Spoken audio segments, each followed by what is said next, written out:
All right, and we are live. We should be live. It's showing live. What's up, you guys? Coach David here with Metro Jiu-Jitsu.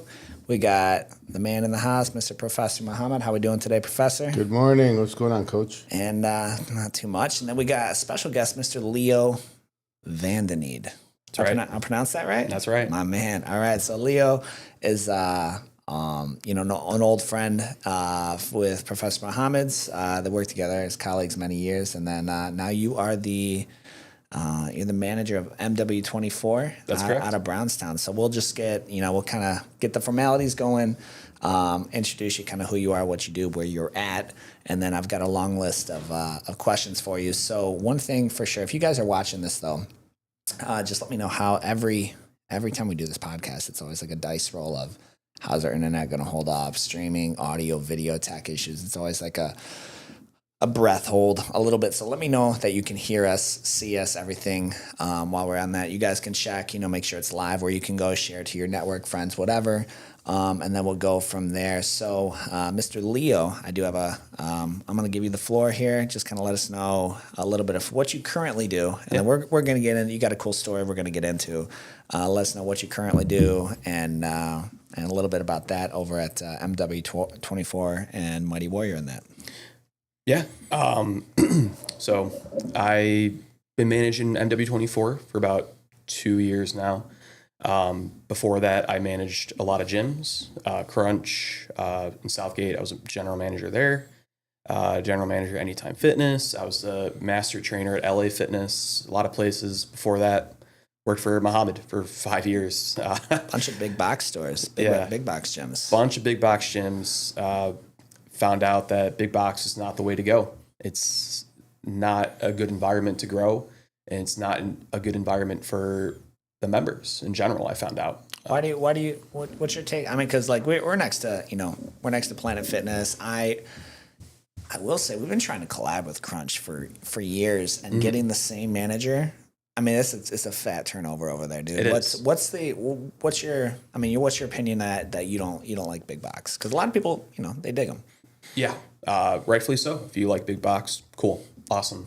However, the way that they treat their people there. So you mentioned the turnover. I'm just going to get right off the rip. I tell everyone I'm not a fan of big box. I work there at many big box gyms, and they don't treat their members the right way.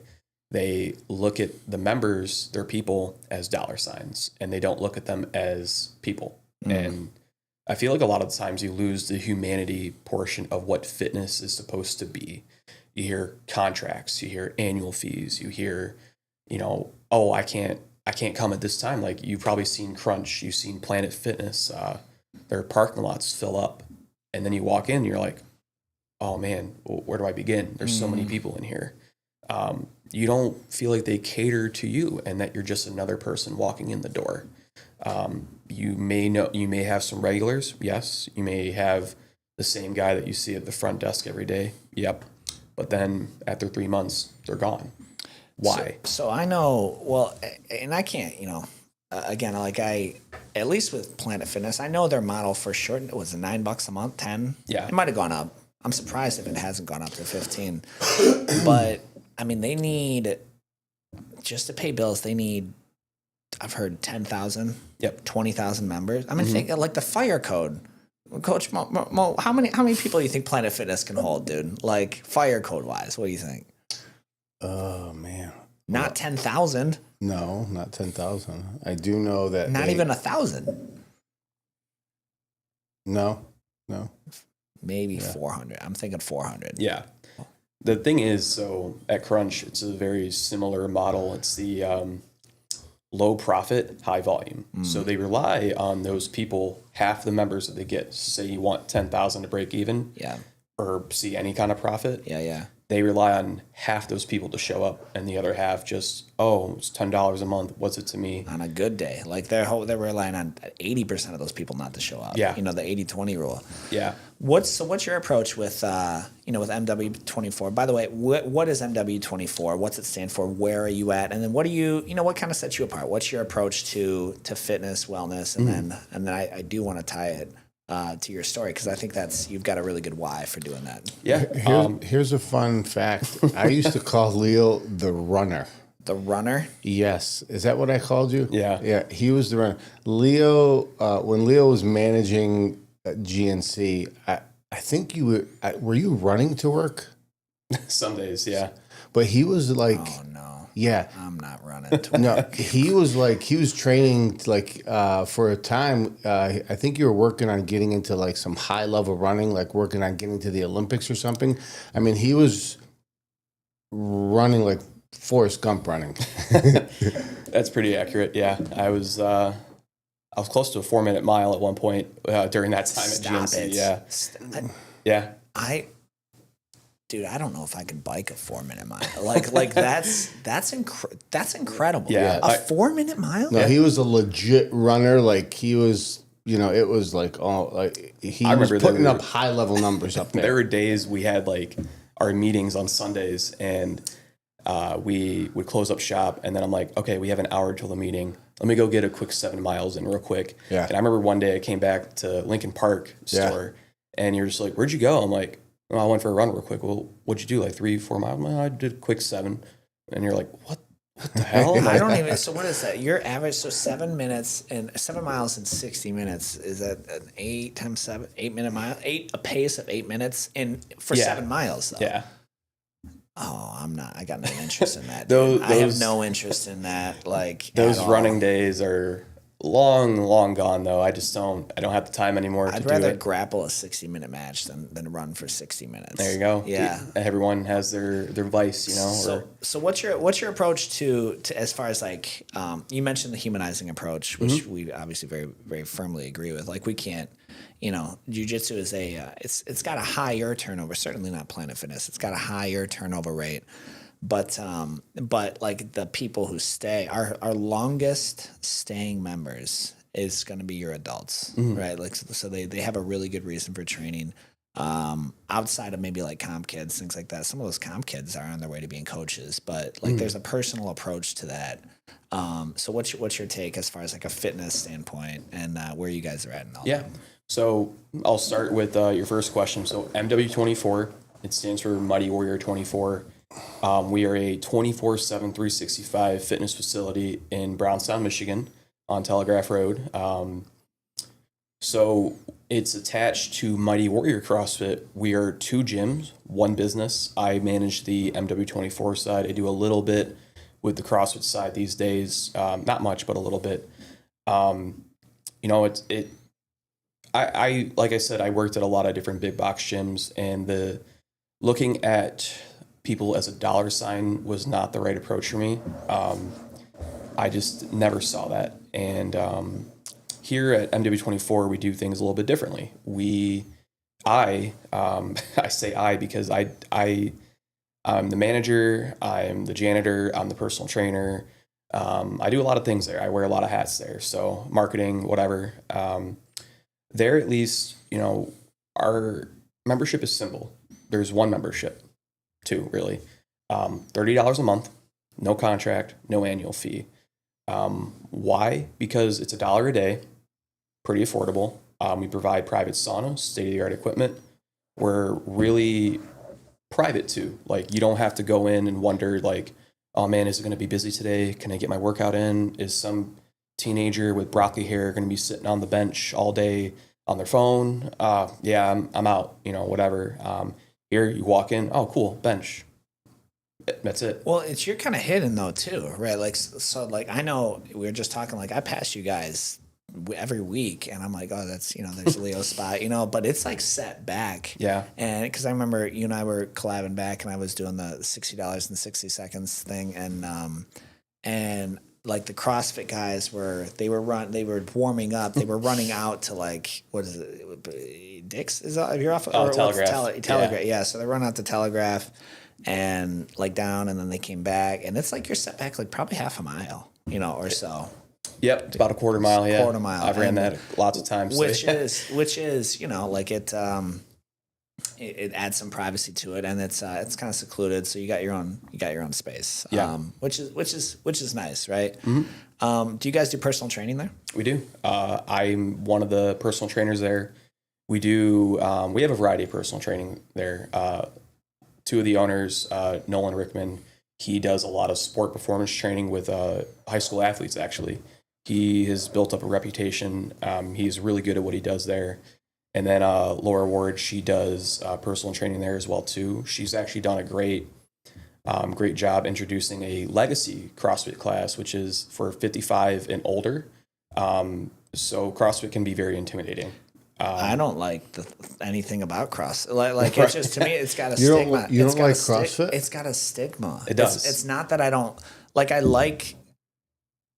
I think I respect CrossFitters, kind of like I respect guys who like, you know, have a lot of tattoos because you're a bit of a masochist, right? But like, I don't think I just know it's a lot of, you always see the CrossFit injuries like squatting 225 on a medicine ball. Like I don't know anything about it. I want to do CrossFit, but like I don't think, I'm like, man, my body is in such bad shape right now as it is. I don't know what CrossFit videos you're looking at, but we don't do that. At our place. You don't know so like what are some of the bread and butter like CrossFit movements? Mo, you did CrossFit for a while, right? I popped in many times over the years, many times, and CrossFit is like it's not a like lift as much as you can. It's more like a sprint of incorporating different explosive exercises. So yeah, pretty much. Yeah, I think it's amazing for like. Could I do it? You think I could hang? If you could do Taekwondo, you could do Taekwondo. I can't do Taekwondo. I went to one Taekwondo. Dude, I was so upset about that. Like we went to that's a side story. We went to a conference. That was a biz conference, and next thing I know, they've got me doing kicks, roundhouse kicks in my jeans on the mat. I'm like, man, get out of here. What are some of the bread and butter like movements though, like that for the Let me follow up on that question. What are some like exercises in CrossFit that happen pretty consistent that you think complement all sports? Yeah. So Olympic lifting for sure, like power clean, snatch, that goes a long way in a lot of sports because that's a power movement. You're building explosiveness. If you look at football, basketball, soccer, whatever, any of those sports, you are doing what? Explosive movements, a clean, like you're coming off the ground, you're exploding, you're working the fast twitch muscle. So those are mainstays a lot of the times in CrossFit. But what sets apart us from a lot of other boxes, we call them, is the coaching. So like you mentioned squatting 225 on a medicine ball. That never happens at our place. Good. At least. I feel good. I feel better about it. Maybe it's just Instagram. Maybe I'm seeing the worst highlight reels ever. For sure. So at us, at least, like we have coaches there who like, okay, so there's a whiteboard. You walk in and you're like, what the hell? I'm not doing that today. That looks terrible. Well, you don't have to. You can modify it. You can do modification 1, modification 2. Or you talk to a coach like, hey, I don't want to squat today. All right, we'll find something else for you to do instead. And you still walk away. You're like, yeah, I killed that thing, man. Is there a certain type of people or type of person, male, female, age, or anything that is that typically is training CrossFit? And if not, like what percentages fall into like this type of person, that type of person? That's a great question. At our gym, people come from all walks of life. And that's, I do see a lot of the times, like I talk to our members, they come from a athletic background, a competitive background. So, they did sports in high school and, they want to maybe relive the glory days of high school, kind of. A lot of the times you hear like, oh yeah, CrossFit's just for people who peaked in high school. Yeah, a little bit, but all in all, though, like you have that you are a competitive person by nature, and because you're in a class with 12 other people trying to beat a time, beat a rep. That I would like. I would like that. It's one thing that was really cool about CrossFit that really kept me going was you have a time that you're trying to beat, and you're going from section to section. And you're competing against your own time, and right next to you, like I had this like probably like 60-year-old lady that she was doing circles around me, but it wasn't. Oh my gosh. It was crazy, and I wasn't trying to beat her. I was trying to get through my workout because you're kind of in your own space, but you're working as a group. Yeah. And you know, it's not like there's team A and team B like looking at each other and like, and I got you, I outdid you. No, there's definitely a support system, and everybody's pushing to their own personal max. And I really like just working, you know, like swimming. You have someone 3 times your age doing laps around you, and it's like, you know, hey. Swimming is a humbling. That's a humbling gig. I'm good on that. Yeah, I'm gonna drown in 3 feet of water here. So then, what is your? I want to go into your story a little bit and tie it into, one of the focuses that a lot of people train jiu-jitsu is probably the main one would be their mental health, right? Yeah. Like in the choice of like physical fitness, there's a lot of less intense, options. Maybe admittedly, like I'm getting less and less promoting as like jiu-jitsu make you feel young, because it doesn't. It doesn't, man. Like after a certain age, like it takes a certain amount of recovery with it. But if you don't mind sharing your story. That's if you train 7 days a week like David. Yeah. And I train intense and teach and coach. Yeah. It's good for everybody. Yeah, that's true. I guess that's true. Yeah. Beat that out. Same with CrossFit. It's good for everybody. Right. As long as you don't work out 7 days a week. That's just insanity. So, because when I will say that when I train 2 days a week, I feel like I'm good. I feel like I didn't do anything, but I feel fine. So what's your story? Obviously a big mental health, like there's a lot of science back behind exercising and endorphins and the overall mood boosting. So if you don't mind sharing kind of a little bit of your journey of how you got from where you were at to where you are today, and how you used health and fitness and working out and to do that. Yeah, absolutely. So all transparency aside, I've always had major anxiety, always had just constant dread, everything like that. I went through a depressive state for a little bit too. So the main for me was, I think it was in 2018. So I was working my butt off at a lot of different jobs. I was working at Jet's Pizza as a delivery driver. I was working, doing side jobs. I was delivering flowers on the side, and I was working myself to the bone. Still try to make time for the gym and everything like that. And, in all honesty, there was a day where I just kind of broke, and I actually tried to take my own life. I actually went to go to, I'll never forget the day.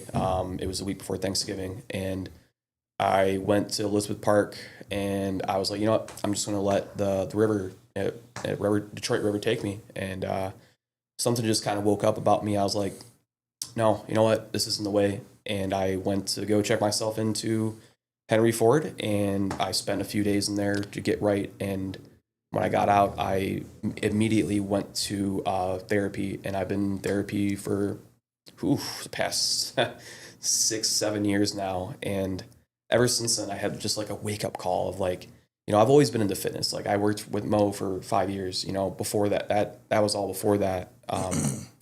And I just had a wake up call almost when I was in the water. And when I was in the psych ward, I was like, you know what, we need to put more of a focus onto fitness and how good it is for your mental health. How much were you were you working out at all, or were you working so much that you didn't have time for? Didn't have time. The main thing for me, my biggest fault is that I work too much.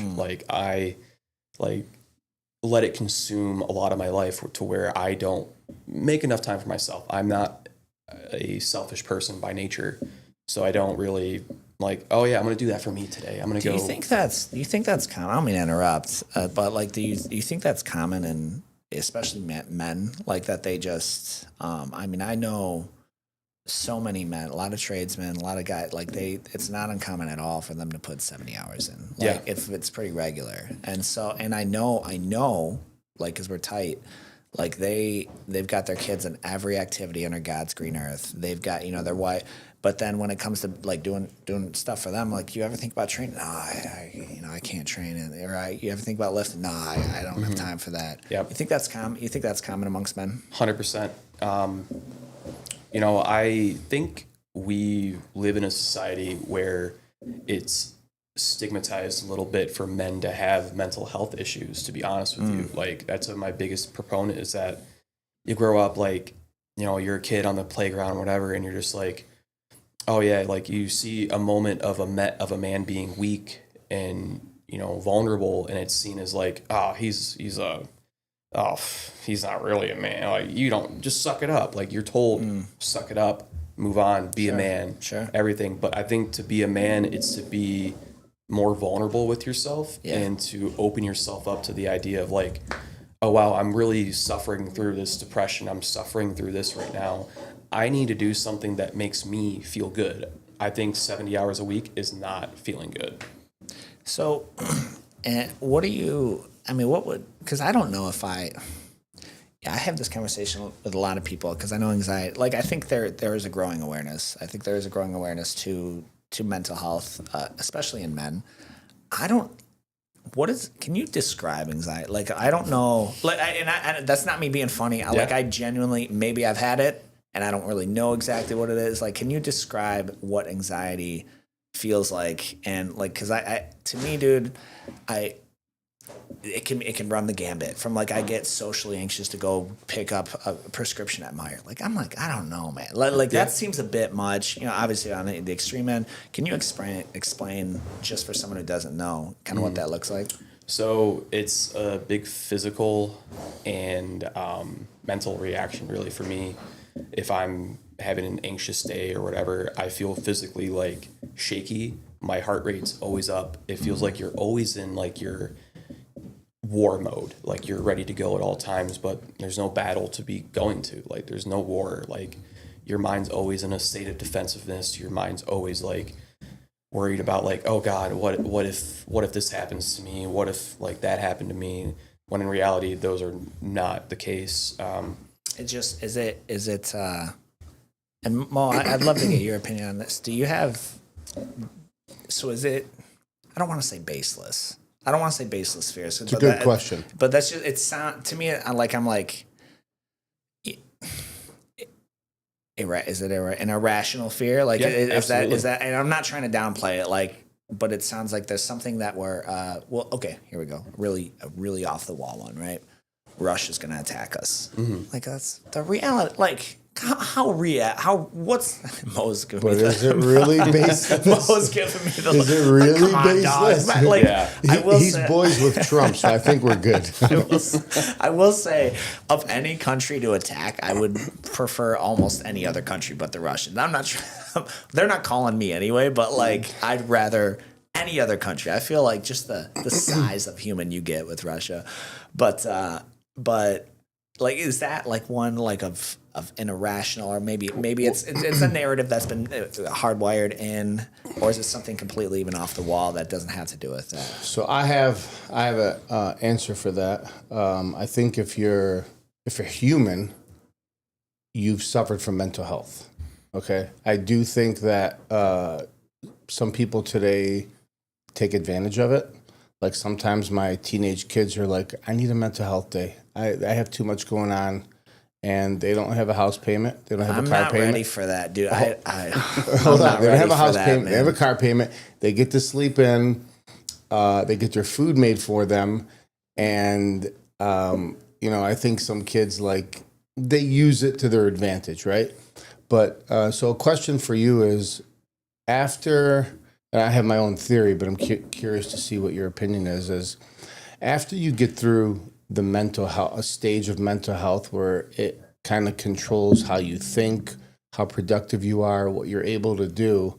After you get through that, looking back, what is really going on? Because you cannot, if somebody's going through some mental and emotional challenges, they are real. If you could feel them, they are real. It's just a matter of what is really going on. But just going through that and working through them and saying, I don't have any mental health challenges anymore, and you're past that, what is happening at that time, and from your experience, how do you, what are some things that people can do, and how do you work through that at that time? Well, I think mental health, you're always going to have mental health challenges because mental health is a long-term thing.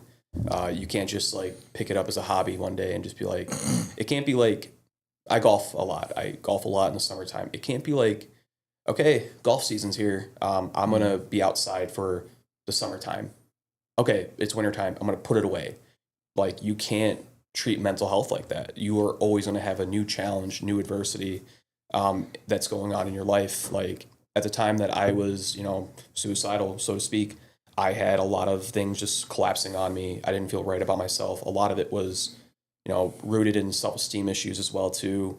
A lot of it was rooted in burnout in general as well too. So now, you fix one problem, you get over one challenge by, seeking the help. And that's the hardest part, is seeking help. Like, it's kind of like an addiction. Like, you have a problem that you're not ready to face yet, that you can't come to terms with your own self yet.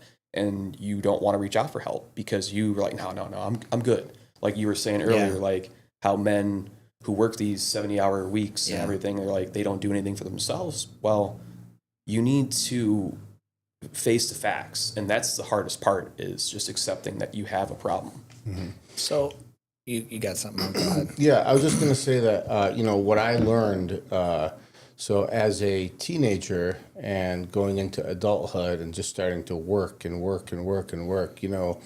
think we really base the value that we bring to our friends and our family, and specifically who we're providing for, based on, like, did you produce for your family or not? Did you get a result or not? Oh, I think so. Absolutely. And I mean, whether they verbalize that or not, I firmly agree with that. That's part of our identity as a man and as men, and that's separate from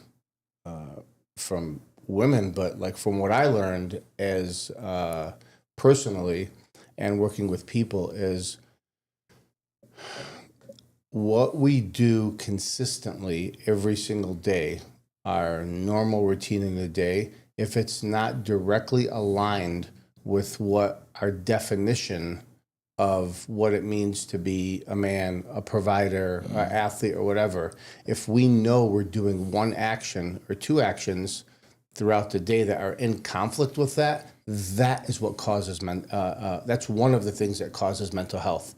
And if you know, I smoke or I drink and that's against my religion, or it's against my, what my coach says I'm supposed to do, and you do that, that causes a confliction and a chemical complete imbalance, because we're doing something every day that we know are not in value with making us who we should be and how we should be living. So doing little things that are not... doing little things that are in conflict with what we genuinely know at our core is against our core values is one of the things that creates mental health. I'd love to hear your take on this too, because that's an interesting. So if you behave in a way that's not in alignment with who you believe, your core values. Your core, right? So core values, or could be your like maybe an arbitrary definition or not arbitrary definition. Like as a, you brought up something against your religion, right? Like as a Christian, Bible believing Christian, like it's not arbitrary. It's very objective, right? Like, like we want to be trying to, be more like Christ each day. And so that is, when you feel, it's like, the term is convicting. It's very convicting thing. But for someone who doesn't have that, like, what does that, and I'd love to hear Leo's stance on this too. I've never really explored that really kind of stance of if you're behaving in opposition to how you believe you should be, whoever you are, whether you're a married man with kids or whatever. What's your stance on that? So I actually, to piggyback off that, it's identity crisis. Mm-hmm. Like, you have, like, for me, like, one thing that I struggle with a lot for a long time was finding an identity for yourself. Like, at some point something in your life might change, and then you're like, wait, that doesn't align with my core values. Like you said, you have something in you that you like, yes, that's right, wrong, neutral, whatever. I think knowing yourself is key. Like you have to know who you are as a person to be able to identify like, hey, this is what makes me a man. This is what makes, me a person. Like, and I try to like shy away from like the masculinity versus, those like traditional roles and think about, well, what makes me happy? Like, I think if you shift the narrative from that and just go into like, what makes me happy? Yes, you can still say like, this is what defines me as a man, but you can also just shift it to, well, this is what defines my happiness. What defines my pursuit of that happiness? Does that happiness align with my values, my core beliefs and morals? Like that 100%. I think we should shy away a little bit from that and reshape it into thinking like, what is my true happiness? What is my true goal? Is it to be more of a provider for my family? Is it to be more a provider for myself? I think that is a societal norm that we've put on men to be like, you have to be the provider. You have to do this. You have to do that. Yeah. But that doesn't have to be the case. You can just be your own provider and say, my happiness will branch out to all walks of life. What do you think, Bob? I think that something that strips, I don't know what it is for females, but it strips men away from finding that out is social media, video games. I believe it completely strips, and it's like freezing in time the development of men in this world, in this country, of their identity, because they step into, call it a virtual world, even if they're gaming with friends or family or whatever like that. It's not reality, and I think that is one thing at a teenage level, at a kid and teenage level, that freezes them in time from social, emotional development and finding out what and stepping into the reality of the real world. So, that's what comes to mind for parents listening. I have, myself. You've got a vendetta against video games, dog. You have a very real vendetta against video games. They are more evil and detrimental than social media. I would put it up there with pornography. Man, I don't know about that. Video games? No, bro.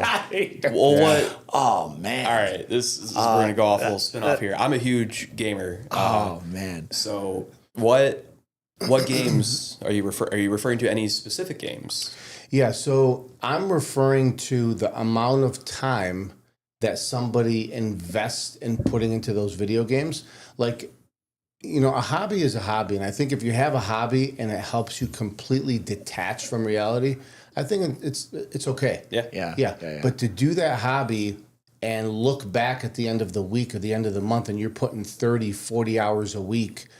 That's a lot. That's a lot of video games. Yeah, that's all I'm saying. Yeah. I mean, like, once in a while, fine. Like, if it's part of a daily routine, we can't stop it, but I just believe that it can get out of control and you detach from the real reality of this world. What games are you into? I stick to my single player games. Okay. I think he's a runner. He's solo. He rides solo. Yeah. So you're not on like Call of Duty online or whatever. I do every now and then, but it's just awful. That's humbling if you don't keep up with that. That's no fun. Yeah. I mainly play, single player games, something that challenges your brain a little bit. Yeah. Instead of, all right, point shoot, like Assassin's Creed kind of type stuff. Muhammad brings up, if you're spending 40 hours or whatever, well, I hate to bring it up. My favorite game of all time is a game called Elden Ring. I have put over 2 years. Wow, that's a lot. Over 2 years, I put 600 hours into that game. Yeah, let's do some math. You got a calculator, module. I can't use my. I got 600. Well, it's only an hour a day. That's only an hour 2 years. Yeah. That's an hour a day. That's like a decompressed time. Yeah, 100%. Yeah, that's not. So for me, at least, like when I like try to take care of my mental health, I do set aside time each day for a hobby. So wintertime, fall time, I'm more in my game room, my man cave, whatever you want to call it, and I'm gaming. I'm just relaxing, decompressing. Because at MW24, I love going into work every single day. And I also have to talk to a bunch of people every single day. Personal training. I got to talk. I got to be social. And for me, I think, we all have it. We have a social battery. It's draining. Yeah. And I'm like, when I get home, I say, hey to my wife, we talk about our day. And then 9 o'clock hits. All right, see ya. Going to my game room. And she knows that. She's the best for supporting that. So for me, a game, like a single player game, has more challenges. It has more, you have to really think like, how do I get through this? You fight through adversity. You fight the big boss at the end and you keep dying and dying and dying. You're like, damn it, how am I going to do this? And then you start to, you overcome that adversity. And I see your point though. Mo, have you ever played a video game? Even one? I'll tell you what I did do. So my a couple times my sons are playing with their like friends and cousins. Oh no! So they're mic'd up. We don't like them to game with like strangers. Sure. These guys are talking about on there. But I get on there and I put the mic on and I'm like, hey guys, I'm about to smash you. So a bunch of kids, there's like 15, 20 kids, friends in there. I'm like, do not let a 50-year-old man come in there and smash you, like Khabib would say. So I give the remote to my son. Yeah, I'm like, hey, play. I'm like, I'm about to bust you up.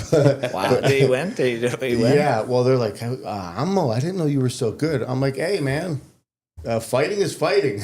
That's funny. But I just, there's too many moving pieces in a remote control. Like you, bro, like, listen. Oh man! Look, joystick, fire, joystick, and then it was like it wasn't up, down, left, and right. When things evolved for people like me, the joystick could go northeast, southwest, and stuff like that. Now it's like, not only do you have multiple, you have like 5 different buttons. Your fingers are going like. So here's what I will say. I'd love to see you play with a keyboard and mouse. Here's what I don't like that. I don't like that. Here's what I will say. Is video games evolved? Like, how old are you, Leo? 30. Yeah, so video games kind of evolved with us, right? Like, so we started when we were children. Like, I remember I started with NES, right? Kind of, it's like 4 buttons. You have a D-pad, directional pad, up, down, left, right, and a couple other buttons, maybe some triggers, right? So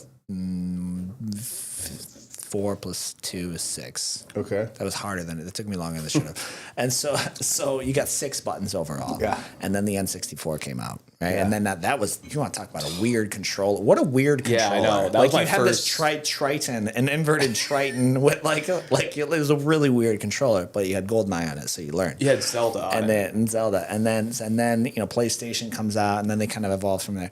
But if you going from no video game, like, because, I mean, an 80s kid, right? Like, all you had was maybe Atari, right? Yeah. Like a joystick and a fire button, right? Yeah. Like Space Invaders or whatever.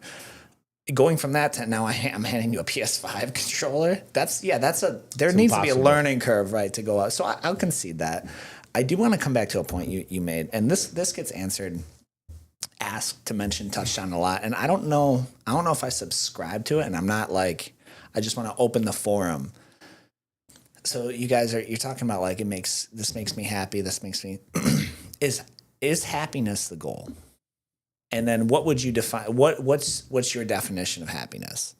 Because I don't know if I subscribe to, I think, I heard it once that I don't know if I subscribe to the happiness being the goal. I don't know if, like, to me, like, one, I couldn't tell you what makes me happy. I mean, I enjoy Jiu-Jitsu, but I don't know if that makes me like happy necessarily. I think I enjoy the challenges with it, but there's a lot of things I don't like about it. I enjoy owning Metro with Muhammad. There's a lot of things I don't like about it. With the competitors and things. There's a lot of things I don't like about it.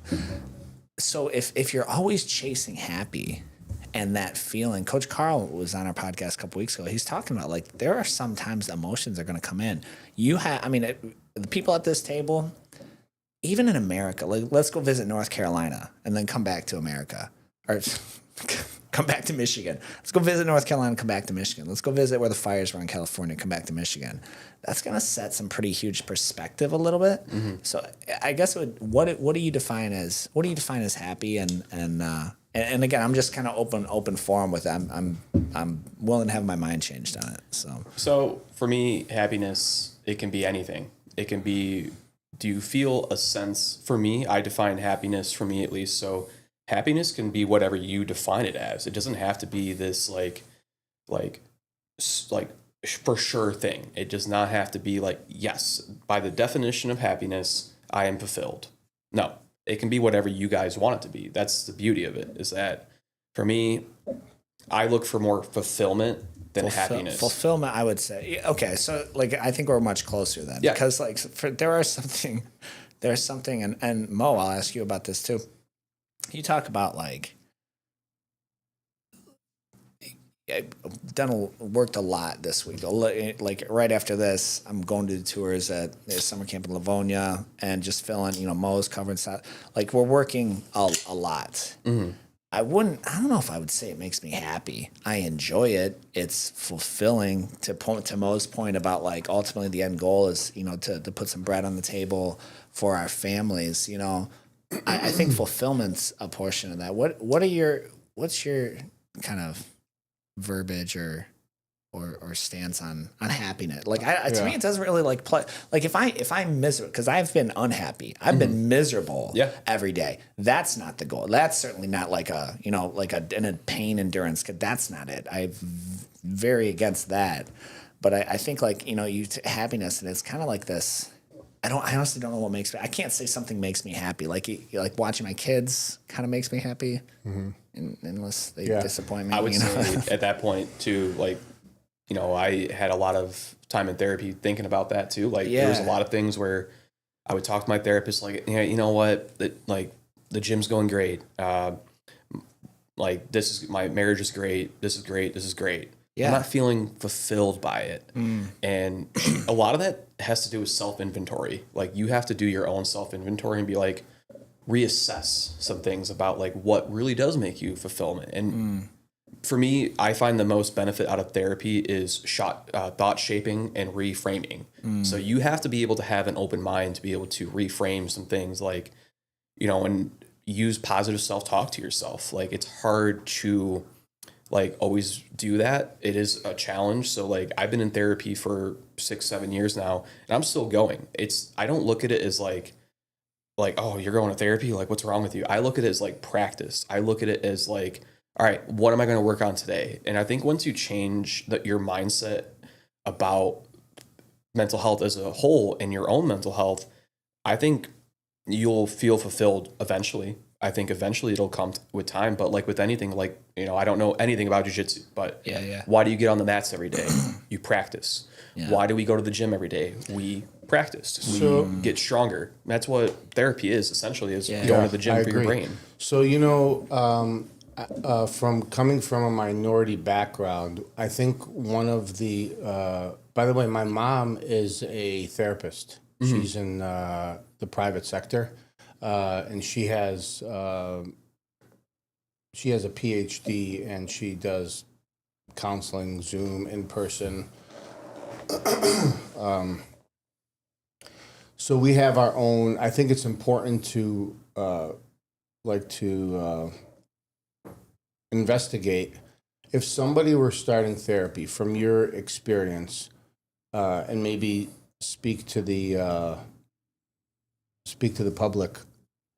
If I'm a Muslim, all right, and I obviously have my set of like moral rules that I'm supposed to live by, I think something that's really common with minorities is saying, whether it be religion or culture, we are coming to a certain point where, look, our identity is rooted in how we live as a community, a culture, and a religion. And I think one of the fears for going to therapy is like, what if I you know, obviously, let's say I'm suffering from mental health, but I want to go see a therapist. Obviously, if they're not a Muslim and they don't understand our culture, one of the fears that I know is parents and people don't want to don't want to be sitting with someone or a professional. Let's say they just happen to have a stance on it's totally okay for gay marriage. Let's say they have a stance on it's totally okay for girls to be dating and experimenting, but that girl or that family and the culture and the history of their identity is like you don't date before marriage. What can you speak about that you've ran into, if you've ran into something that, look, you have, because I have my own experience, but you have these set of like moral cultural rules, and were they ever like reshaped and for the better, for the worse? And did you ever even think about that? Do you mean like in general or like in therapy? Because I 100% have had a lot of Therapy. moral. Okay. Yeah. No. Me personally, I can't relate to that because I'll just be honest. Like, I don't know if you know this, but I grew up Catholic. I grew up in a Catholic household. I went to private school for 13 years of my life. And I had a lot of things challenged of my beliefs in school. My dad passed away when I was 8 years old, and all I heard, and I'm not trying to stay on this topic for too long, but my point is that I had my beliefs challenged in God. I still believe in God. I don't really necessarily believe in, like, when I say this, like, no offense, I don't believe in like organized religion as a whole. Like, it's great. People need it. I don't. That's great that you guys do what you guys do. Yeah. Awesome. You get fulfillment out of it. So what if you have a very experienced therapist and they happen to be a devoured like Muslim or devoured like Catholic or Christian, and that's part of their identity and that's driven them in their entire life and it's rooted, like, how do you think that would affect looking back? Because obviously I make decisions as an athlete in everything that I do. I also make decisions as a Muslim in everything that I do. How do you think that would or could have changed if you were in therapy with somebody that had that much of a deep-rooted like background in religion, in organized religion? Yeah. It's always good to hear both sides. Like, for me personally, like, I want to expose myself here. I'm not left, I'm not right. I'm more in the middle. I like to hear both sides of the party. I like to hear both sides of the argument. So, like, say, I think most people are like you, by the way. Like, I think the rhetoric we're getting from far extremes is just that they're the outliers. Absolutely. Yeah. Like, I'll be honest. Like, I think it's good to hear it from both sides. Like, it's good to hear the left. It's good to hear the right. It's good to hear the neutral. But how does that affect you and your therapy, or somebody going into therapy for mental health, that you're obviously in a vulnerable state? You can take a lot of lessons from what they have to say. So say if like someone, for example, I guess a good example would be self-reflection and meditation that has a lot of roots in prayer. So you don't necessarily have to take it at face value. Like, if I went to go see, I know, like, you as a Muslim, you pray what, seven times a day, 8 times. Okay, so say if my therapist was Muslim, say I went to your mom and she wanted to tell me, hey, I think you should try this out. I think you should pray a little bit more. To me, as someone who grew up praying, I'm like, I don't know about that. But instead, I think you have to have the awareness and the open-mindedness to just say, it's not prayer, it's self-reflection, self-inventory, and, meditation, really. Like, so I see your point, though. David, what do you think? Like, if you, David, we can say of the three of us, David has not suffered from mental health. I didn't say I didn't say I don't suffer from mental health. Suffered. I said you weren't depressed as a kid at any time. I would need to know a definition of depression for that to happen. Like to have sad days as a teenager in middle school. Yeah, I'm a human being. I had them. That's mental health. Yeah.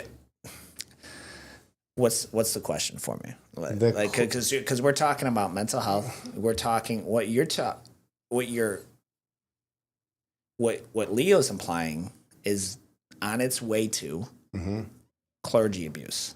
It's on its way to there, right? To where clergy abuse is someone in an appointed position of authority in a certain faith. It could be I don't know the roles: pope, cardinal, pastor. Shake. Thank you. They're using a position of, because there's a there's a subjection that has to happen. So your stance of I believe in God, I don't believe in corporate worship, that is growing, and it's growing because of. Do you agree with that? Well, no, biblically you're as a Christian. No, do you believe that is the correct way? Well, that's what I'm saying. Biblically, it says, do not be. You're to be in a church, right? Like you're to don't forsake the fellowship, right? So you're committed. Whereas you, if I understand correctly, you could treat the mosque like a gym. You could go to one each week versus like there's extra biblical support outside of biblical to church membership, right? And I'm saying that from, I know to the point of, I don't believe in corporate worship because of the flaws of the people in it, and they're growing. And because churches are, at least Christian churches, are in huge corporations. Look at, who's the Jack? Joel Osteen. Joel Osteen, jackass. Like he gives such a Billy Graham, right? On his they're wolves in sheep's clothing, is what it is. And so you have a lot of people that are hurt from that they're they abuse their positions of power. You take people that are in very vulnerable states of their life, and you set the caveat of religion is a poor man's drug. I see where they're coming from. But this is the importance of I can't put all of my stock in that human. I need to understand they're worthy of double honor, right? And my pastor, and you got to be really careful with who you go. That's why, like every church, when we were interviewing, we were looking, it's very, because it has to be founded, I believe, in their truth in the Bible. I don't care about your stories. I don't need a sermon example, right? I don't need a funny joke. I don't need a frickin' rock concert for worship with bells and lasers and I don't need all of that. A lot of people go for, look at the Hillsong. Look at the Hillsong documentary on Netflix. And the guy, that's a perfect example of it's emotionally manipulative worship music to, I stopped halfway through because I knew where it was going. I think the guy ended up abusing kids and everything. And so you get that example, right? And so they do those things. So I get your standpoint, but to Muhammad's standpoint, he and you believe in absolute truth, right? Like there's an absolute truth. Yeah. It's got to be the Quran, I would imagine. Yeah. It's the Quran, right? Everything in the Quran is 100% true. No questions asked. I believe in absolute truth. I believe in absolute truth with the Bible. Yeah, I would be cautious because I think there's two really extremes, right? There's the extreme of you have the Christians who are Christian counselors who are just a joke. And you have no business. You have no understanding of the human mind, and you use the scripture. You abuse the scripture, I will say, and you don't understand the human psychology of it. But then on the other side, I'm also cautious of someone who's, we'll just use an extreme, like atheist. Mm-hmm. There's very much a spiritual side of the human experience. And it's not an easy road to navigate, man. Like how do you, my question I ask myself is, I want to be like a God-fearing man. I want to behave in a way that pleases God. I understand there's thoughts and emotions and things like that. But where you go, it ultimately comes down to a multitude of counselors. I'm not going to put all my stock in one therapist, one pastor, one person. So I think a group of men, which happens at the gym, at the gym, you know, those things like that. So that's a long way around the bush to that. Mo, Leo, I'm gonna hand it back to you real quick. I'm gonna plug my computer in so it doesn't die on us. Let me add. So let's talk about solutions. Yeah. Okay.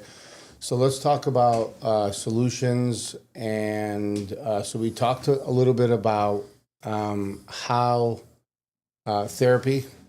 Getting to therapy, and we got some different opinions on who you should see as a therapist.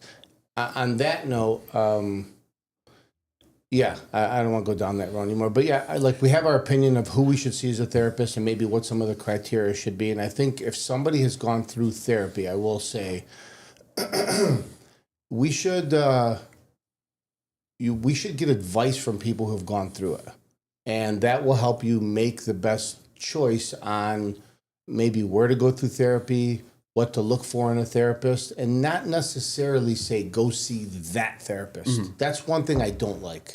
Yeah. So my experience, when I first was released from the hospital, I think there's also a glaring mental health ignorance in healthcare in general. Mm-hmm. So when I'll give you my it's a business. Yeah, exactly. It's a business. So what happened with me when I was released from the hospital, 2018, they gave me a therapist. They said, you got to go to, I even forgot what it was. And I was like, okay, I'll do it. Went to, I think it's over in Southgate, but I went there.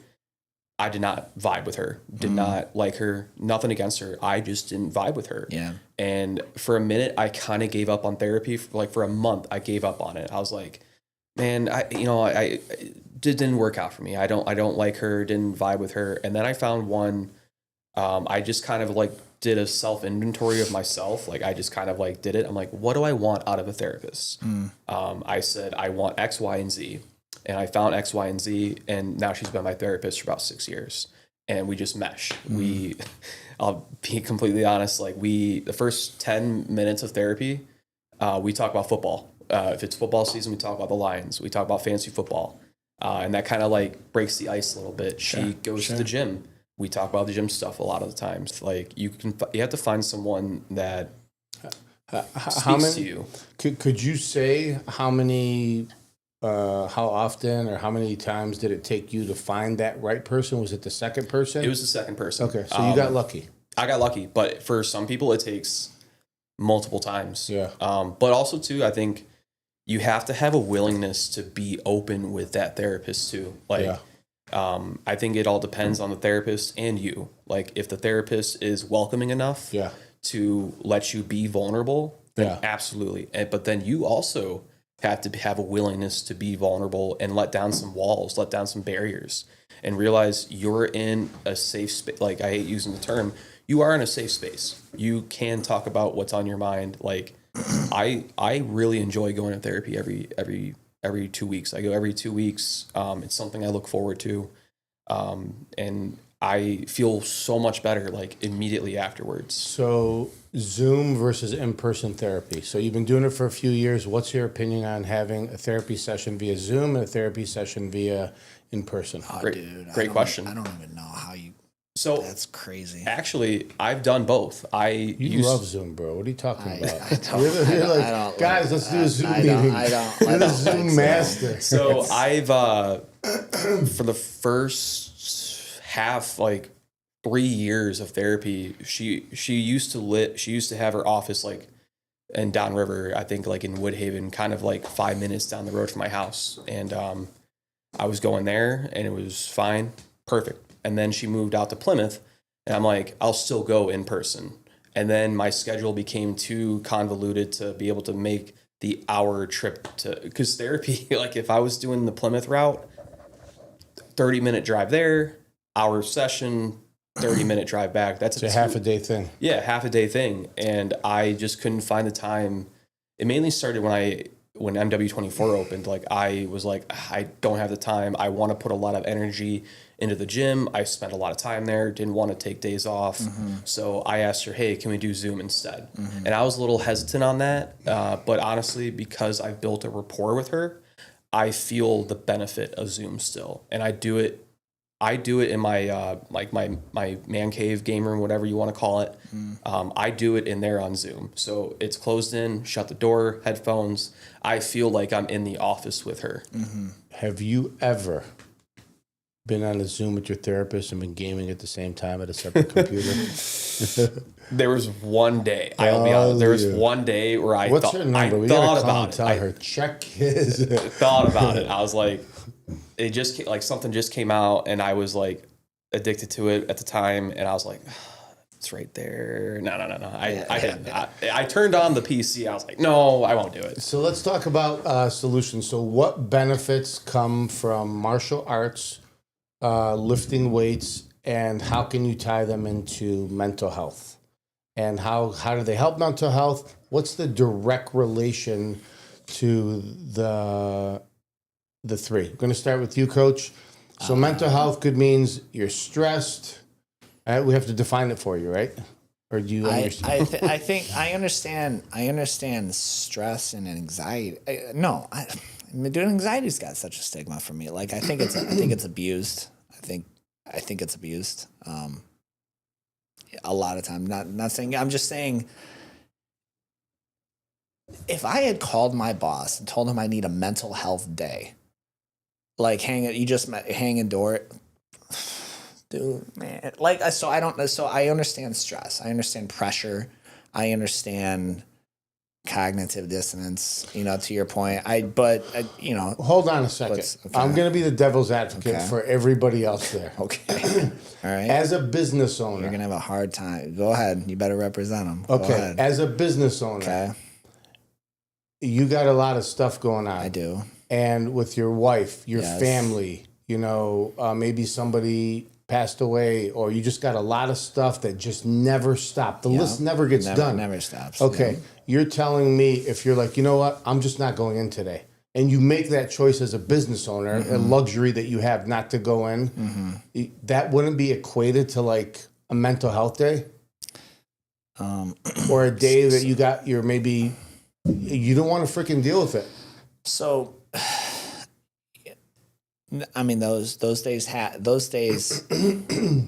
I guess it would depend on what a mental health day is, right? Like, and what you're doing, Yeah. right? Because if a lot of times, if I'm like, hey, I'm grabbing, Is a mental health day where you lose a loved one or you lose a friend? Could that be considered a mental health day? See, I'm not a fair person to ask. I've been unnaturally blessed. I haven't lost a lot. I'd like to chime in with that. So I actually just recently took a mental health day. Yeah. Why? Because I looked at my calendar and I realized I had been at the gym working in some capacity for 54 straight days. That's a lot. Yeah. And I was like, that's not balance. I didn't have balance. That's not even a mental health. That's a day. That's like, yeah. I mean, that's not a mental health. That's a day off, dog. Yeah. Like that's totally different. Then you're get a 5-day work week to begin with, and one of those you need a mental health day. You got 2 days off on the weekend, man. And like in the 1920s, worker. 30s, and 40s, those guys were working 54,000 hours straight. They didn't have it. They couldn't afford to say it. Physically, mentally, these guys are run down. I think there's a stigma when it comes to a mental health. There is. No, there 100% is. That's why I said I don't like it, probably because I don't understand it, and maybe there's. For me, I like you asked like, what does that look like? What's it look like? Okay, yeah. cool, awesome. What I did, I actually took it this past Monday. That's not even yours. Isn't? I'm not. I'll let you finish, but like 56 days straight, bro. That's a day off. Like it doesn't. I don't care if you stayed in bed and just stay laid there. Leo, like that's a day off. That man. would that qualify as a mental health day? 100%. Because so why it's a mental health day for me? You've been fact checked, David. It was a Monday, busy day. Monday, you don't take Mondays off like that unless whatever. So for me, and Muhammad, he knows me a little bit well. So, some background. Muhammad, do you remember the first time I ever walked in the GNC? You probably don't. It was when I was 18 years old, and I had applied for a job 3 times. Okay? Oh, wow. Just bear with me for a second. And you kept telling me, no. And I was like, no, I can do this. And you then turned him down 3 times? And then he gave me, because I'll never forget, I remember things. He gave me the A to Z book on vitamins and minerals, and he said, I want you to repeat 5 things out of here. I want you to study it. And I did. And I told him everything in the book that day. And you're like, all right, that's enough. You remember this? I do. It was at Lincoln Park. I came in. I was like, all right, I did it. And then I told you like for an hour of different things.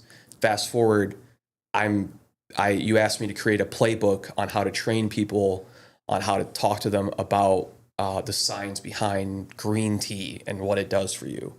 And what does it do for you? I'm curious. Is it good? Will it help inflammation? Will it help inflammation? When Leo submitted his report, this is not an exaggeration. I wish I had something. You would need a magnifying glass, a NASA-made scientific magnifying glass to see what it is. Still true to this day. Yeah. So my point is, so I'm a very persistent I work hard. I work very, very hard. Of course. Like my brain won't let me like take days off. So like the reason why like 54 straight days, that's a lot of days. Like, why don't you, like, what? You don't have Sundays off? I'm like, yeah, I do, but I'm doing something else. It's not for my own benefit. So I see. Monday came around and I was like, I'm not going to do anything. I'm going to sit in my game room and just rot my brain out. And I'll tell you what, I felt so much better. Like that like I had it this Monday and I've never been more productive at work. We actually signed up 10 people yesterday, which is like, that's sick. Pretty outstanding because we on average get like maybe 1 a day. And then yesterday we just got 10. Wow. Yeah. 10x'd it. Yeah. Grant Cardone would be proud. Yeah, because I feel like mental health days have this stigma of like Muhammad brought up a good point earlier. Yes, you're teenagers. Yeah, like dude, you don't know yet. But to that also point, you bring up the depression. Like, what does it look like? Yeah. I've been depressed. Depression is a chemical imbalance in your brain that's telling you can't physically move. Like, unless you've never felt that before, you can't relate. When you say physically paralyzed? Yeah, 100. Like, and then I've never been depressed. So like, when I was like frozen in seat, like frozen, like I'm just sitting here and I can't move. Basically, yeah. Like I've had days where levels to it. Yeah, and I've never 100%. Like there have been days where I am in bed all day and I'm like just sleeping almost. That sounds shitty. And there's nothing you can physically do about it. Like, because your brain is telling you you're a loser or you're a failure. Yeah. Why bother? And part of I've had those thoughts. I've had those thoughts, but I'm like, oh. And part of that is defined as I'm overworked. I got too much on my brain. I'm not able to kind of compartmentalize some of the items. And you just letting everything accumulate without taking care of any one thing. But getting back to solutions. So how does Jiu-Jitsu make you feel better? Yeah. So for us, we're going to use mental health. But for you, how does Jiu-Jitsu make you feel better? You make me sound like such a douche. I think, like I've said before, it's just a reset, man. There's a lot. I have a low, an increasingly low, like as my age, I will be the dude yelling at kids to get off his lawn. Like I already know. I will be like, get off. Like I just have less tolerance for, I have less patience. This is something I need to work on. Like, I'm not like proud of it, but you were roasting me about my video about that, like the parents, dude. I'm like, who parents like this? So I have less tolerance for it.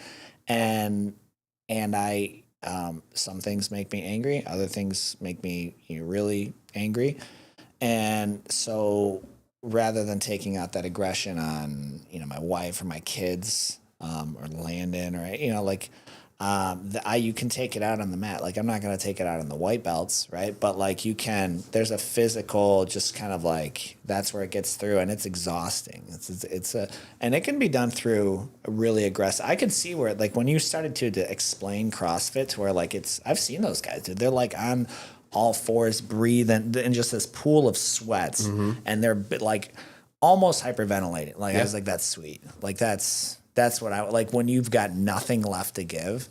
And when I leave class, like it doesn't matter when I leave training. You know, a lot of times, like I'll just go to the store. Sometimes I'm grabbing, Amanda wanted me to grab some groceries or whatever, and we go to Meyer and Taylor, which is the worst, by the way, the worst. And the people there, I can't stand any of them. But like, I'm like, I don't care, dude. Like, it's fine. You cut it from me. You're like, I don't care anymore. Whereas before, like, I'd be annoyed as shit, bro. I'm just, you know. So it's a reset for me. That's what it feels like. That's a reset. So. Yeah, that's weightlifting too. Like just in gym in general, like you are, if you look at it from a science standpoint, it's dopamine. It's your brain just pumping out those good endorphins. Like that's why people go to the gym. That's why people lift weights. Like at the end of the day, you're like, okay, I'm gonna go bench. I'm gonna go squat, and you're like, man, that felt great. Like that was good. Like you feel that pump. You know, Arnold says it, you know, there's no better feeling than the pump. So curiously, you know? what would happen if we told everyone not to go to the gym for 2 weeks and just stay inside and flatten the curve? What would happen? Would that be it? Would that be COVID. That happened during COVID. Yeah. Well, you can make the gym whatever. I'll never forget that. That was stupid. It was stupid, is what it was. Stay inside. Don't go outside. Don't get any vitamin D.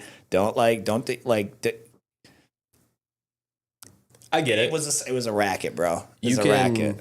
But you can make it like, you know, to me, I remember that time, like I was still running. So like to me, I was like, sure, no, I'm going to go to the park. I'm going to go run. Like you could have still, you know, you could do that. And I would just do push-ups, sit-ups at home, whatever.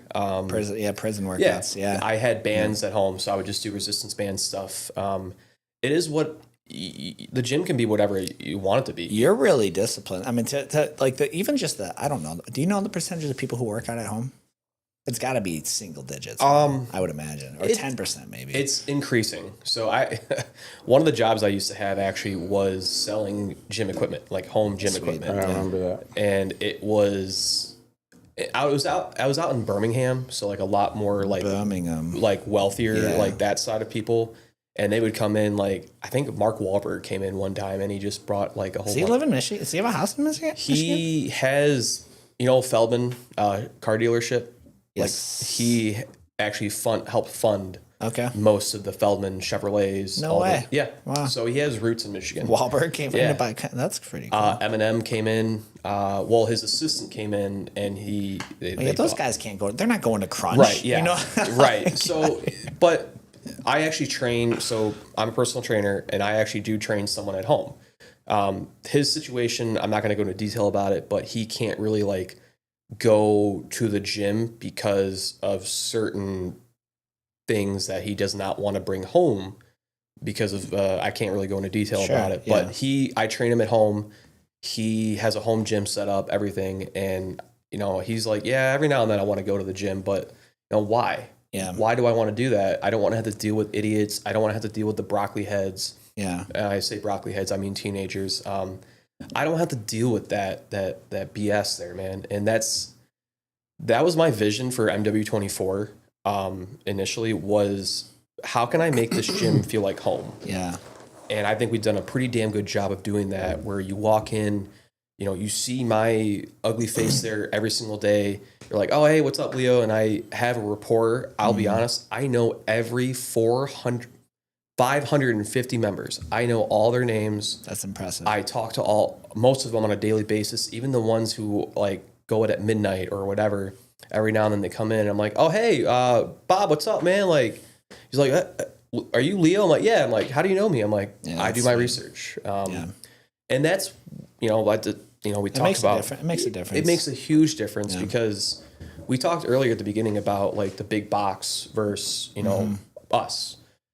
You see turnover every 3 months, it seems like, at the big box gyms, like the employees, because it starts from the top down. Yeah. But there's something good when you walk into a gym and you have the manager there, you know, hey, let's go, let's get it today. Yeah. And you remember what they're working for. Yeah. You remember why they're in the gym. Because everyone has a why. Everyone has, absolutely.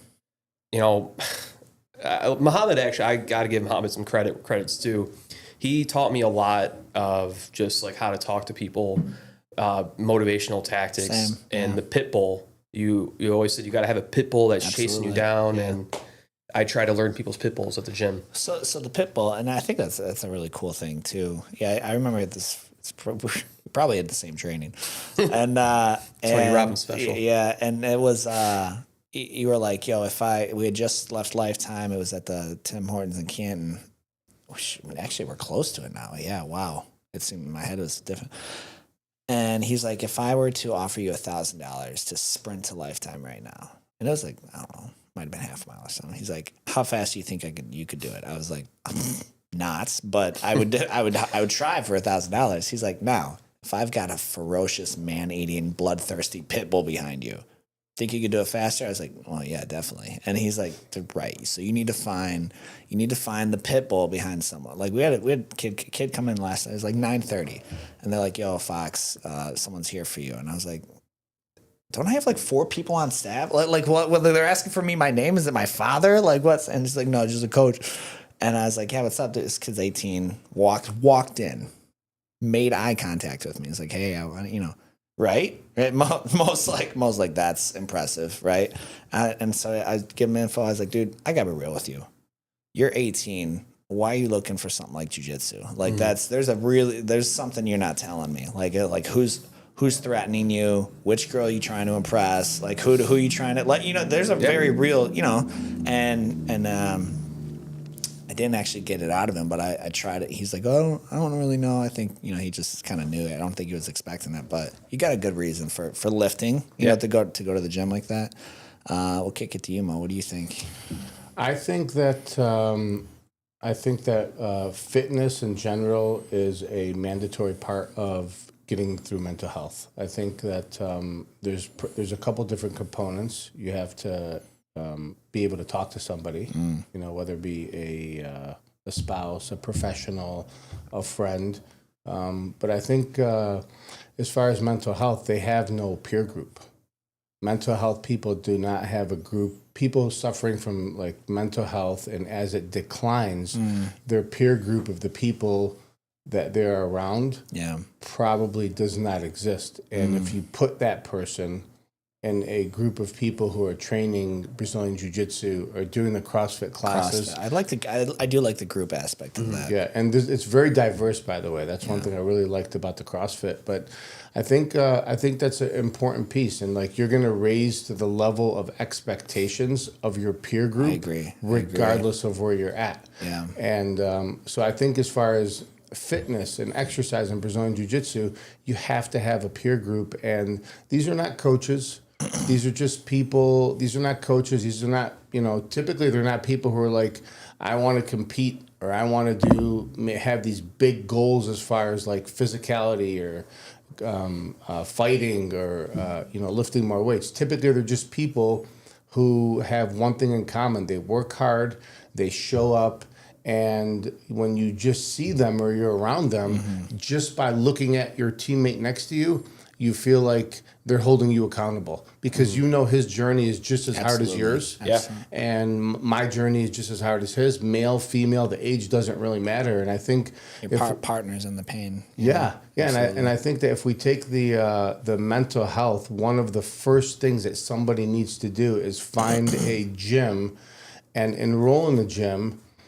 And probably regardless of what type of gym it is, the number one thing is like, they just feel like safe. They don't feel like they're over, it's not an overbearing atmosphere. You don't have people trying to like, push. You have to meet people at where they are at and where they need to be. Like you have to get them started according to their own vehicle. And their vehicle might need to be tuned up and moving very slow. Yeah. So... since we're and I got a question for you after, but I mean, Leo, you mentioned there was another gym, CrossFit gym you went to. You're like, it just didn't vibe right, right? Yep. And I that's so that's an example. You mentioned the vibe, energy, and these are things that like historically, like there's really no space for that biblically. Like there's not you're not going to see the word vibe in the ancient Greek or Aramaic, right? But I firmly believe it now. Like there's call it energy, call it connection, call it whatever you want.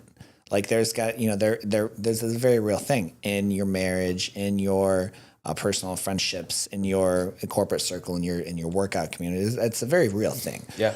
How to dictate is a tangible. No, it gets trickier, but that's important. And I think just the funnel of understanding you went through the same barriers to even be in that room. It doesn't matter. I would imagine, because I know the CrossFit community is really, really tight knit like this as well. Yeah. I would imagine you've got Democrats working out next to Republicans, next to, but nobody cares about that. There's a respect, like, hey, I saw what you just did, lifting, doing whatever. Yeah. Mad respect. Yep. I saw you giving it everything you got. Mad respect. I saw, to the point of Jiu-Jitsu, right? I saw you get taken down 5 times and get back up 6, right? That's mad respect. And I think that there's a respect value that's earned, certainly earned through both, through which I really like the group fitness aspect. That's why I work out at home. Can we get him into a CrossFit gym? That'd be embarrassing. It'd be like a wipe. I would. Can we I get would him do in a it. class? Can we record it? Oh yeah, absolutely. Can we record I'm it? telling you, you would see there would be grandparents. Casey Yeah. Frick, Greg, dude. She would outlift me by 40% easy. I saw her clean and press a $135. There's not a chance. There's not a chance I could clean and press a $135 right now. If you're I would get injured. I would for sure get injured. Guaranteed injury. It's definitely a different type of workout. So I got a question for you, Mo. You kept bringing up kind of the crossover between the mingling of pardon the expression, worldly wisdom of therapy, which I think there's a place for, and then the spiritual wisdom, the spiritual aspect. What's your stance on men of faith who aren't active and can't protect themselves or their loved ones? Well, are you talking about that statement that I made to you the other day? I'm just I know the answer. I'm just Okay. what's your stance? I mean, I have a stance as well. It's just not a popular one. Yeah. What's your if you're talking about Islamically? Islamically for you, Okay. obviously, of course, Islamically.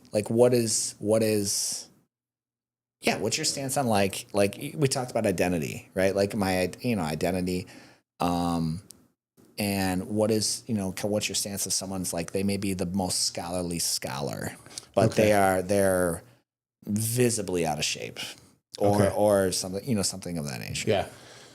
So I'll try to give you the short answer. So we were talking the other day, and one of the things that I said to you is that Allah, God, loves the strong believer more than the weak believer. Mm-hmm. Yeah, that was Okay? on the podcast. Yeah, that was on the podcast. Oh, okay. Yeah, that was actually on the podcast. Okay, Yeah. so I said that. So, and to clarify that, that is like saying if I grade somebody at A, the other person is just an A plus. Mm-hmm. If I love somebody on a scale from 1 to 10, the other one is maybe an 11. Yeah. So let me just say that. But my stance is, because of mental health and how any physical activities develops a man and develops even women, it develops a lot of strength in them. Sure. I think it has to be part of how we grow up, emotionally develop and physically develop. It's not they're very connected. So I think you have to develop yourself physically and emotionally, and you could be an intellect. Yeah. And my uncle, Dr. Bob, he's a professor. He has a PhD. He's a PhD in economics. He's written books. He's taught at universities. Myself and his sons are some of the most athletic people you'll ever meet. They've played college football, college basketball. But my uncle, for example, he hasn't had a balance. He used this like a computer, but and And so I believe he's an example, and I'll just use a family member. Yeah. There was an imbalance. As he got older, he's the one who's in the hospital now. He was walking the last 10 years, 7 miles a day from 70 to 80 years old. Good for him. Yeah. Wow, that's miles, dude. Yeah, that's a lot, you Yeah. know? And so I guess my view is they go hand in hand. You have to be physical. You absolutely have to work your physical body, and I believe it definitely complements your mental body. They go hand in hand. You cannot restrict. You cannot separate the two. It's mandatory. You have to. I have a question for Leo. I find it difficult connecting with guys. You talk about a peer group, right? I find it really difficult to connect with anybody who isn't active physically. I have a great immediate connection. Like if we're in like a business group or mastermind or whatever, and someone's doing jiu-jitsu, like they're a jiu-jitsu dude, like, oh, sweet, you know, like, cause, but even if not, like, but if someone is just, it's very clear they don't prioritize fitness. Like it's going to be unlikely that we're gonna connect. Well, do you feel? I wanna Yeah. pitch it to Leo first. Do you feel that same way? Am I kind of alone with that? Yes and no. So Yeah. I'll give a good example. I have a client I'll never forget when he came in. He came in weighing in at 400 something pounds, and he only found out about us because I did some marketing. He came in, no one was in there that day, and he was like, "Hey, looking for a gym. You gave me this." I was like, "Cool, man. Like, awesome." I didn't judge him, nothing. He's in the gym though. Like he's But he's never stepped foot into a gym like before. Okay, Like, okay, yeah. He did sports in high school, but like he told me his story and how he just was like, "Nah, gym's not for me. I'm too big." Blah blah blah blah. Like he came in weighing in like over 400 pounds. yeah, it's big. Yeah. And a lot of that, like, why like people like that like have a hard time going to the gym is because like you look around and you're like, I don't belong here. Yeah. And so like at first I was like, I can't relate because, you know, I'm not you, and this is my life. Yeah. Well, fast forward, he like embraced he opened his mind. He was like, "Hey, I told him, I'll work with you. I'll give you a discount. I believe in you." I just saw something in him that I was like, Yeah. we're going to do this. And now he's at 270 pounds a year later. What was his pit bull? Wow. What was his pit bull? That's a great question. His pit bull was just, at first he just wanted to be healthier because he was on a ventilator. He's like 32 years old. It's like a good ass pit bull, dude. like his health was just bad. And I worked with him. I normally charge like 50 a session.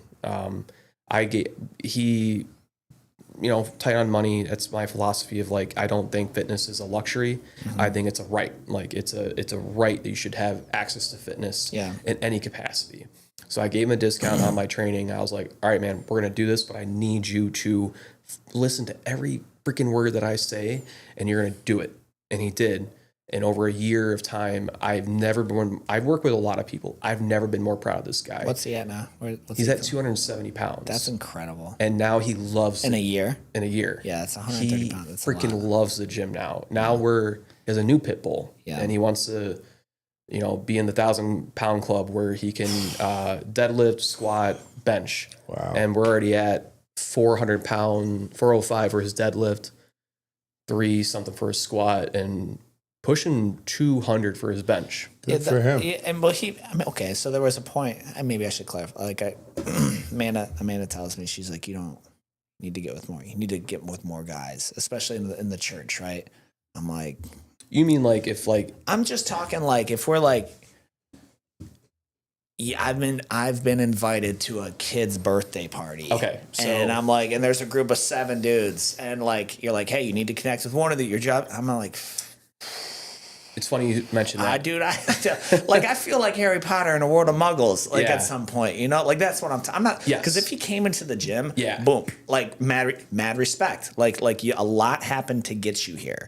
So I don't care what happened up until this point. Yeah. Mad respect, like we're here now, you know. So my wife likes to say this all the time. I think differently of myself, that you know, I like to say in my circle, like you said, Sure, like I yeah. can't relate to anyone that doesn't, you know, go to the gym, right? Nope. It turns out she tells me like, no, you're like a chameleon. You can blend in anywhere. You can relate to anyone at any given point. I'm like, I don't see it. But I keep more of an open mind when it comes to that kind of stuff. Like, okay, you know what? My life is the gym. Sometimes I don't want to talk about the gym. I relate to them like if I see something on them, and again, this was another trick that Muhammad taught me. Just look at something on them and just see if there's something you can pick swear out. we had the same training. I swear we had. Yeah, you pick something out and you just kind of like capitalize on that. Like I think one day, you know, I think we have my wife. She brought some like coworkers over, and I'm like, I don't want to talk to them. Now they're some of my best friends. They don't go to the gym. They don't do anything. They have completely different lifestyles, and they're awesome to be around. Yeah. And she's like, see, you like people. You talk to people outside of the gym. I'm like, yeah, whatever. Yeah. So yeah, I just keep an open mind, and I just try to like see different viewpoints of like, what's it like to not be in a gym all day? It must be pretty different, right? Like, you know, whatever. You know. Yeah, for mental health, I think that is another something that we should make a mental health like checklist, but having a circle of people in many different areas of like professions, interests, and things like that, because different people add different value in different ways, and I have I have lots of people. I very clearly know that this person, for me, they add value in maybe this area. They add value in time management for self, time management for family. You know, other people. It's so easy to find somebody who adds value in the area of like jiu-jitsu or competing. That's so easy. But outside of that, you know, finding people that add value in the area of like, you know, don't work so much, you know, and it's a legitimate. I envy those people. Yeah, the guys who are the 9-to-5ers and they clock out. They're able to mentally and physically clock out and be like kick it with their kids and wife so every night from 5 to 9. Mm-hmm. Like part of me I've got this like split personality.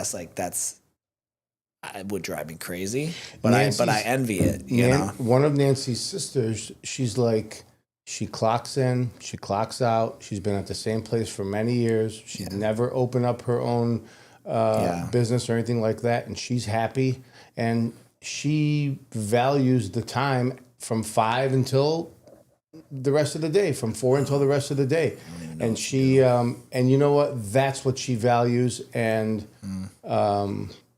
now she has kids, grandchildren, and so that's what she values. And finding somebody in all of our circles and all the listener circles that says, you know what, who doesn't do anything after 5? Who doesn't have like a second job or something like that? We all could use a second job. We all could use a little bit of extra money. But if you're willing to sacrifice a few extra dollars, where are you getting fulfilled from? Yeah. Like what from 5 to 9 is fulfilling and saying it's more valuable than working overtime or extra hours than that. So I think that, you know, from a mental health perspective, it's good to find people that just accept it and know how to separate the two and say there's more value in 5 to 9 and, you know, spending time doing something else that makes me feel better versus working extra. It's always like I don't know, man. Like it's a constant, you know, discovery, you know, I think too. Like, and because to that point, things that are valuable to me valuable to me right now were not like it changes, right? It changes. It changes, right? So like things that were like valuable in my 20s, you know, maybe not as valuable now. And I know for a fact, like, you know, things that are going to be valuable in my 40s, like it's not the same as right now. So I think it's just keeping an eye on that. I agree. But I appreciate having you on, Leo. I know we're a few minutes over of our hard stop of noon, man. But yeah, what we'll do is we'll put all the gym stuff in, you know, in the descriptions and our copy and things. But what's your website? What's the gym's website? Yeah. Their Instagram handle, things like that. Where can they find you? Absolutely. So you can find us at mwperformance.fit. That's our website. You can go there, find information on MW24, Body Warrior CrossFit, personal training, nutrition. We offer nutrition counseling as well too. You can find all of our information on there, and you can go to our Instagram, MW24_fitness. We make some pretty good content. It's pretty good sometimes. And you can find us on Facebook too. It's definitely, and I'll make my pitch here, it's definitely worth it. This gym, $30 a month, bro. Cancel Disney. Cancel Netflix. It's Like, $1 a day. what are we talking about? Yeah, it's what $1 are we a talking day. about? We don't have annual fees. We don't have any weird fees. Everything, what you see is it's your place. It's your space. I've given blood, sweat, and tears to this place for 2 years. The Rickman family, they know that. They appreciate me. And you're supporting local when you're supporting us too. Once you go there, you don't want to go to any other gym. We've gotten huge in the past 2 years, but we still stay true to our core values of that you can come in at any time, get a workout, and you don't have to wait around. You work out on your time at any time. Is the gym and CrossFit 24 hours both? So they're separate. So CrossFit, they have their set classes. They run from 5 a.m. to all the way. The last class is at 6:30, with spaces in between of like dead hours. But the gym, like my side that I manage, is always 24 hours. If there's no class going on next door, we have a sled you can push, stuff like that. So we're very accommodating. I don't really like to set rules there. It's like your home gym, basically. Nice. So Sick. Thank you so much for coming on, Leo. Great to have Appreciate you guys. Appreciate you guys. And then as always, guys, if it helps us a lot, especially on YouTube, if you could just, what do they do? Thumbs up on YouTube, comment. Help us beat the algorithm and hit like and share just once if you guys been on there. This is mental health. Even commenting, if we said something you disagree with, which I'm sure we did, go throw that in the comments and let's start a conversation about it. Definitely check out Leo and the guys. So it's a great spot. It's really cool. It's set back, kind of feels like a wooded area a little bit, and you won't regret it. But as always, we appreciate you guys following. As always, we'll see you on the mats.